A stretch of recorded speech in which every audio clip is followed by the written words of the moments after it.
Now, did you know that last week, an ex-Army veteran from California was arrested for driving to Detroit's largest mosque with a trunk full of explosives? Roger Stockham, 63, had driven from California to Michigan and had been drinking in a Detroit bar on Monday when he threatened to do harm to a Detroit area mosque. And a bar employee followed the man outside, wrote down his license plate, and called Detroit police. Police then found the man inside of his car outside the Islamic Center of America, where more than 500 members were gathered for a funeral. And in his car, he had a load of M80s and other explosives in the trunk. Now, whatever damage he was planning was averted, thanks to authorities. But the mainstream media has completely ignored this story. Now, just imagine if the same thing had happened, but the perpetrator was a Muslim man. His mugshot would be on every TV screen, every hour. So what does that tell you about our media culture? Well, joining me to discuss it is Georgetown University professor and author of the blog Nat Turner's Revenge, Christopher Chambers. Chris, thanks so much for being here. Now, are you with me on this one? Because, you know, we've had a lot of these, you know, terror plots that have been foiled recently in the last couple months, over the last year. And we've seen a lot of those mugshots plastered on our TVs, where the news talks about it day and night, nonstop. And here, nothing. But do you think that if he were a Muslim man that were outside of a church that had 500 people inside, it would be a different situation? Oh, I think so. I mean, but it can't, it's a lot more complicated than just saying racism or anti-Muslim bias, because our media is set up, whether you're talking about local TV stations in Michigan or wherever, or national satellite, you know, and cable networks, for the quick hit, quick segment, stereotypical kind of setup, because it plays on our fears of outside Muslim terrorism, or even better, the enemy within, this so-called radicalization of American Muslims that hasn't been proven. Yes, you've had these, you know, these examples, you know, in Oregon and Major Nadal at Fort Hood.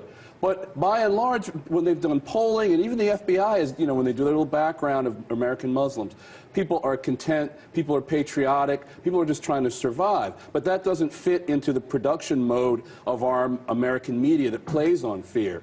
Otherwise, it becomes, you know, a crime story. It's an older white male, you know, he's part of our community. If it's a young Somali man, he's outside of the community. And what's ironic is this mosque is one of the largest in America. There have been Middle Eastern people, Arabs, Christian Druze in Detroit for eons. I mean, you can't tell them apart from the average Detroiter. So they're even thought of as outside of the American fold. So, I mean, why isn't there more coverage? Well, they're still Muslims. Even though they've been in Detroit forever and have Michigan accents, they're still Muslims, so we don't cover them as carefully. Well, I also think it says a lot about our politicians, our lawmakers that are also incredibly outspoken, whom we've heard a lot from. We have people like Representative Peter King, who's now going to hold hearings on the radicalization of Islam. But, you know, we don't have any hearings on just homegrown terrorism as a whole, on the radicalization of other people. This man, for example, the suspect here, had made threats to George W. Bush in the past, death threats. You know, he had written online using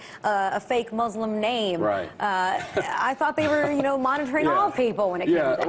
Well, there's interesting in the movie The Town. John Hamm, who's a federal agent, is monitoring Ben Affleck and these bank robbers, and he's saying if they would convert to Islam, I could get 24-hour surveillance on them. But no, but then they're just regular criminals. He's just a regular lunatic. Regular lunatics are not sexy. They're not, you know, and you have to assign some research and some thought in a production meeting or an editorial meeting to figure out what makes him tick. If he was a young Somali man, we can hit on the stereotypes. We don't need to go into any depth. We can play on the outside fear. Peter King could have his hearings, and they're not going to really say anything. They're not going to find anything. But it plays on fear. Fear sells. That's what they talk about in the production meeting and the editorial meetings. I mean, it's as simple as that, really. And the authorities, I think, are well aware of that as well, because, you know, when we had some of these sting operations, like in Colorado, for example, this is something that the authorities were more than happy to brag about. Here's a man who was arrested a week ago, last Monday. They didn't even bother telling anybody about it until Friday. Right, and the people in the mosque were sitting there going, well, who's the next lunatic that's going to come along? I mean, and you know, you can relate this to the coverage in Tucson, and then the entire media rigmarole about, well, is it incited by the political climate, or is this the lone lunatic? I mean, of course the environment has an effect on people like this. It sets them off on some level, and they go from California to Detroit to putatively blow Muslims up. And, you know, and we've also spoken about this before in the sense that the media, if something is a little too complicated, they also just like to drop it. We've spoken about the really embarrassing coverage of the Iraq War that only made up 4% of coverage last year. And, you know, even if you look at the bombings in Moscow last Monday, the Mediaevo airport, I mean, granted, yes, there's a revolution happening in Egypt, so a lot of the media has been focusing on that. But I didn't hear anything about Moscow after one day. Right, because it becomes a crime story, and that interests some people, but ironically it becomes so mundane. Crime stories become so mundane that they just sail over our heads. But here we have fear, we have outsiders, or the enemy within. We're talking about Muslims, either local or across the ocean. That makes it sexy. That means you can be a little lazy on your coverage in terms of the production, in terms of the research, but then you saturate the news with it. So when I mean lazy in terms of the production, I mean you don't have to put any thought into it. You can blast those stereotypes out. Everybody gets scared, you get the ratings. This crime stories are a little bit more complicated, a little bit more boring, ironically. Now, very quickly, I just had a discussion on the New York Times coming up with a paywall soon.